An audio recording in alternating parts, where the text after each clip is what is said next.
South Korea is just taking a major step in its economic relationship with the United States. On June 9, 2026, South Korea's cabinet approved to present to the year to implement $350 billion investment plan in the United States.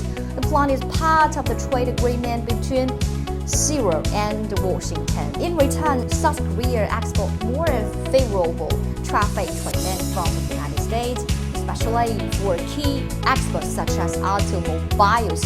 At first glance, this looks like a noble economic cooperation between two alliances. But if we look deeper, it tells us something bigger. The United States is reshaping the global supply chain, and its allies are being asked to pay a very high price. The investment plan includes two major parts. Around $200 billion will go into strategic industrials in the United States. Another $150 billion will support shipbuilding cooperation. These are not widen sectors.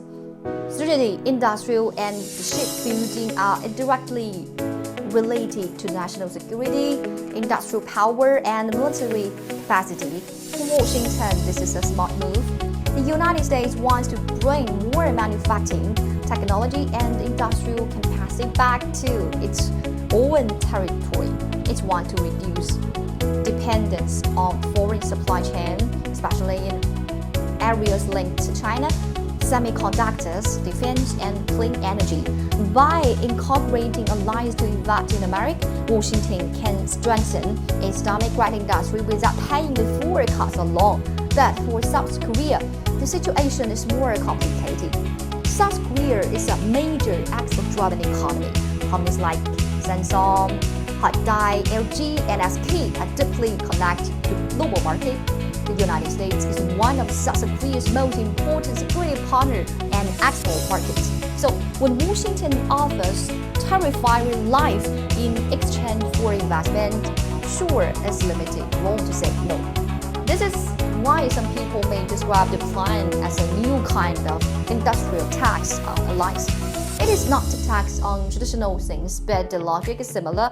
If you want access to the American market and protection under the US security umbrella, you may have to invest more money in America. This is also geopolitical message here. The global economy is no longer only about efficiency. In the past, the companies built factories, whether cost or lowest, but now supply chains are being recognized around security, license, and political trust. The question is no longer simply where is production cheapest. The question has become which country can we trust increases. For South Korea, investing in the United States reduce tariff pressure and strengthen ties with Washington. But it also raises concerns. Will too much investment leave South Korea with fewer resources at home?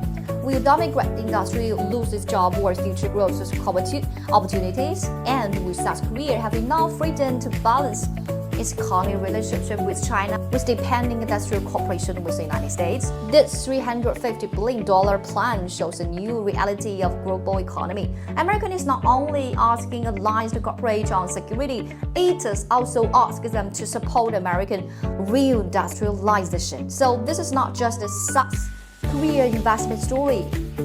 It is a story about how the United States rebuilding its industrial base, how allies are adjusting to the American pressure, and how global supply chains are becoming more political than ever before.